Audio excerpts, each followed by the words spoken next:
Right, what is good everybody? I hope you're all doing well today. Been a while, hasn't it? So, a lot's happened since my last video, of course. I'm now level 70. And I'm actually quite geared as well. In fact, I'm geared enough to be farming Helfire Ramparts actually. Now, this unfortunately isn't solo. This is actually with, well, it's the old school style of pulling really, much like I did in original classic WoW, with the whole 2 mages, 3 mages set up, and maybe a warlock or another class, as well as a healer. So things haven't changed much. Of course, I'm protection spec now, so it's a little bit different than being holy, which, by the way, I am intending on changing that very soon. It all depends on whether or not I can get lucky with drops and a few other things, depending on how well this special thing that I've got in store for you all, really. So anyway, as you can see, we've started the timer and I've begun pulling. Okay, so right now all I'm doing is just rounding up the mobs. Now I'm making sure that I'm strafing as well, so I'm taking as little damage as possible. And to be honest, I'm trying to go as far as I can without pulling too many, okay? So the annoying thing about this place is the mobs here do a knockback that I'm sure you'll see later on in the video, but also the casters, there's just so many of them. Oh, not to mention that as well, right? So sometimes you can lose aggro, which kind of sucks. And I believe, as you can see right here, our warlock dies. And by the way, it's very laggy, right? I mean, this is the this is the problem of having 2 game clients running at the same time as a recording software. So there goes the knockback as well. It actually knocked me right over that broken down thing as well, right? So here we are, just keeping them all rounded up. There's only 1 mage damaging at the minute. See, the other mage in the group, Pepsi Diet, that's my ult. So obviously he's going to be AFK. And our warlock's also dead, so it's only just the 1 mage and my damage from consecration that's getting them down, which, to be honest, is actually slowing me down quite a bit here. So as you'll see later on as we progress through the dungeon, it actually does affect the time quite a bit. So, in a normal situation where it's just you and you're not actually boosting your ults, you're just taking through 4 other people, I'd suspect, especially with a good group, you could get this sub 10 minutes, providing you don't do the last 2 bosses, okay? So there we go, just looting up. And another thing as well, right? Obviously, you're going to see in this video that I'm not actually looting everything for myself, which is where the gold that I'm going to talk about in a minute comes from, okay? You see, this was just more of a trial run, just to see if I could do it, as well as to give my own character a bit of XP really, and to hopefully get lucky on some drops. So, anyway, whilst I'm getting up mana and, we're healing up and stuff, I'm going to talk a little bit about this dungeon and this gold farm. So, comparing it to Strath, which I've done quite a few times now actually, I'm going to say, depending on, a lot of different factors, it could be on par, if not better, just because, now this isn't just because of the gold, the sheer raw gold per hour, this is actually just because of the fun factor, okay? Now, you see, with Strath, you can do it completely solo, although, you're probably going to want to do it with people because obviously that's how you get more gold, right? But, to those of you who have done it, it does get kind of boring, whereas this is more fun in my opinion, especially because you really can't do it solo. You need these people to help you out, which is where the fun comes from, right? So anyway, this gold farm is typically between 10 and 20 minutes per run, depending on a few factors. That's going to be affected by the group composition. So again, if you've not got at least 2 mages, then you're probably not going to do it as fast, right? I mean, yeah, you got a warlock as well, but they don't really do as much AoE damage as a mage until level 70 when they get Seed of Destruction, right? So, that goes into it, as well as the bosses, right? So, as we all know, there's 3 bosses in this dungeon, and the last 2 kind of do sink the time, really, I'll be honest. You're going to see this later on in the video, hopefully. It must add about an extra 5 to 10 minutes onto the run. So anyway, there is that, just, consider if you are going to do this. And here we go, guys, as well, right? So as you can see right here, a patrol comes in. And please do excuse the lag as well, right? I do have a lot of stuff running on the PC that's slowing it down. So anyway, yeah, it can get quite challenging to round them up and keep them all on you because of that knockback effect that you're seeing quite a lot. Especially with the casters as well, right, guys? And not only that, obviously they're going to cast that rain of fire onto your healer and mages, which is going to, potentially disrupt it a lot. So there is these things to be aware of. But we get there in the end anyway. It's quite easy, to be fair, as long as you've got the gear for it. We're going to talk about gear a little bit later on as well. So anyway, continuing on. The breakdown for this gold is as follows, guys. So instead of getting the large prismatic shards, you actually get the lesser ones, okay? That's because these mobs in here are, the low level in Outland, okay? So on my server, they're actually 9 gold each for the lesser prismatic shards, right? Whereas if you're an enchanter, you should know that for 3 of those, you can actually convert them into 1 greater prismatic shard. But this is all dependent on your server, you see, guys, because as I've said, it's actually 9 gold per lesser shard on my server. But at the same time, for the greater ones, it's actually only around 20 to 24 gold. So you can see, having 3 lesser ones is actually more gold than 1 greater one. So yeah, you can also get up to 3. Sometimes it's only 1 if you do skip the final 2 bosses, okay? So that should be around, if you do get all the bosses, that is, it's 100 to 125 gold for all 5 runs. And again, this is entirely group composition dependent, so just be aware of that. Okay, so moving on now, for the Arcane Dust, they're actually 1 gold each on my server. And I'm guessing for the 5 runs, you're going to get around 2 to 3 stacks per lockout, okay? Which, doing the simple maths, is 40 to 60 gold, depending on, how many you get. So there we go, guys. It's getting really laggy. I'm actually popping my trinkets as well. They're really helping keeping me alive here as well. To be fair, these are pretty big pulls, not going to lie. I honestly think that if we had another mage instead of just my ult being there, we probably could have pulled a lot more. As well, if I was prepared for it, such as swiftness potions, invisibility potions and all of that, I think I probably could have pulled all the way to the first boss in 1 pull, rather than breaking it down into 2 pulls. So again, just be aware of that. And not only that as well, right? So I've actually got the dungeon set as well, right? I don't actually have T4 at this point in time.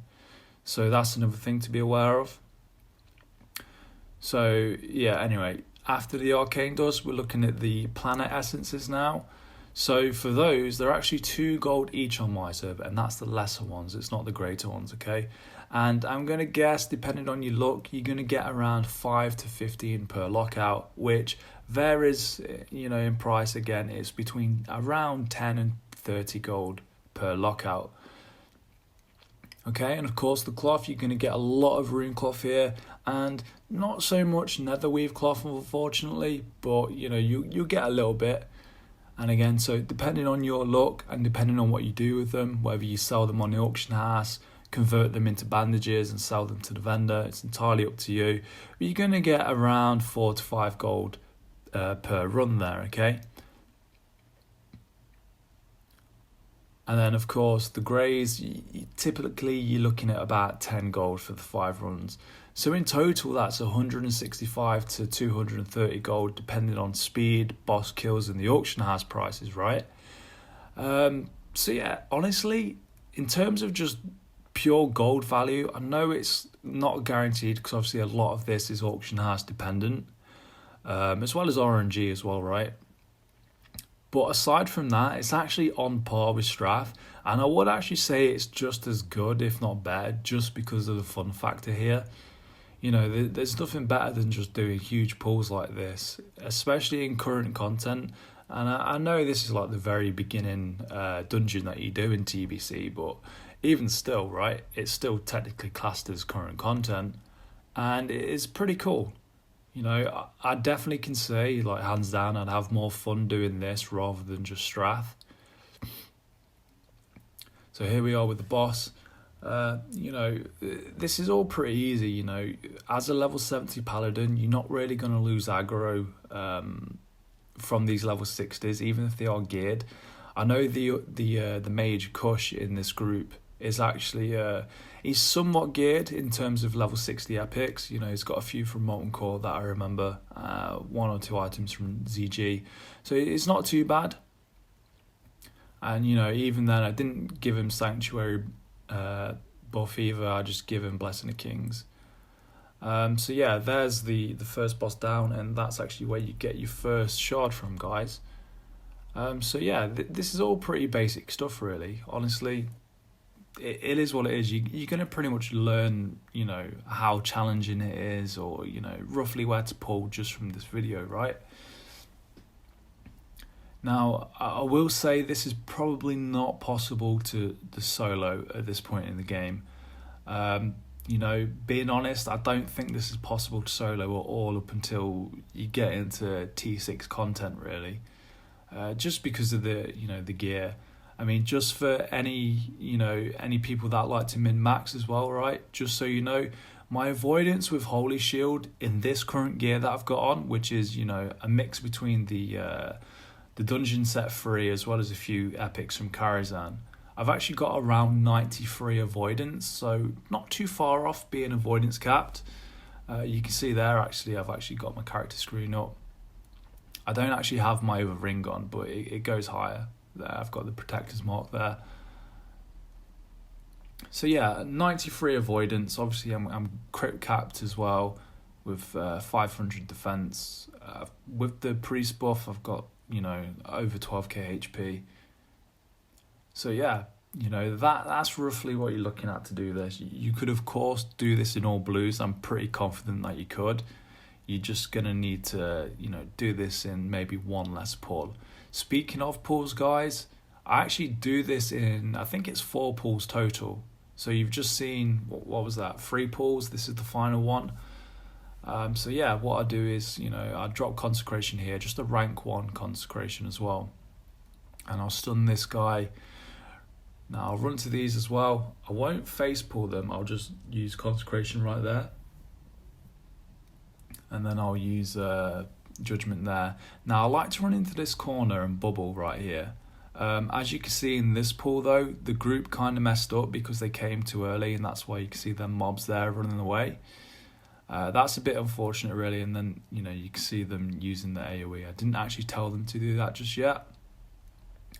But yeah, anyway, so, you know, all things going to plan, they don't do that just yet. they wait until the bubble is over, of course. Otherwise, you know, bad things can happen. So yeah, you know, fortunately I removed the bubble and got aggro back fairly quickly. So yeah, it's just a simple case of rinse and repeat, really. Although this bit, they do knock back quite a bit. Not entirely sure which mob does that. I'm presuming it's those ones that are, you know, got those big axes. I don't know the name of them. But yeah, just be aware of that, because it makes it difficult to, you know, keep them in your consecration as well as the mage's AoE and the warlock's AoE. But yeah, this is basically the final pull, right? So, you know, we're going a little bit slower. We did this in 13 minutes. You know, with an optimal group, so that's like 2 to 3 mages, and of course a healer, you could easily do this 10 minutes or less. And of course, that makes you sacrifice a bit of gold, because obviously you're skipping those 2 bosses, which is an extra 2 shards. But again, it's entirely dependent upon you. You know, you might be on a server where things like the planner essences are on par in terms of how much gold they cost to the prismatic shards. So, you know, it all depends on you, really, guys. So of course, this point, you drop down the little crack in the floor and run out and reset, which is really convenient. I know obviously a lot of dungeons in TBC don't really have that feature. But yeah, of course, if you are farming the lesser prismatic shards, of course, this is where you go and kill those bosses. Just be aware it's going to add about five or more minutes per run, really. So if you do get these, you're probably looking more closer to 4 per hour, really, 4 runs per hour, which kind of eats into your gold made. Of course, as you just seen as well, right? There's actually a chest there too, which if you're lucky, could have a BOE blue. So yeah, here I go. I grabbed these last few mobs. Now I will just say as well, right? This is yet to be optimized. Like I say, guys, I am confident this could be reduced to 3 pulls. Providing you've got all of the stuff such as swiftness potions and maybe invisibility potions to sneak past the mobs. Because obviously, as you guys know, right, at the start you can't really run past them as a level 70. Although with an invisibility potion, maybe you could, which is gonna increase your mob count that you can pull for that first pull, right? Just so you know as well, guys, right? This isn't really scripted. This is just me, doing this on the fly, really. This is actually the second time I did this as well, right? The time before that, I just did one single run. I didn't even intend for it. I just thought, this group's looking for a tank, and I'm here on my mage, so why not bring my paladin and speed boost it, And this is where it came from, So yeah, you guys tell me, is it worth it or is it not?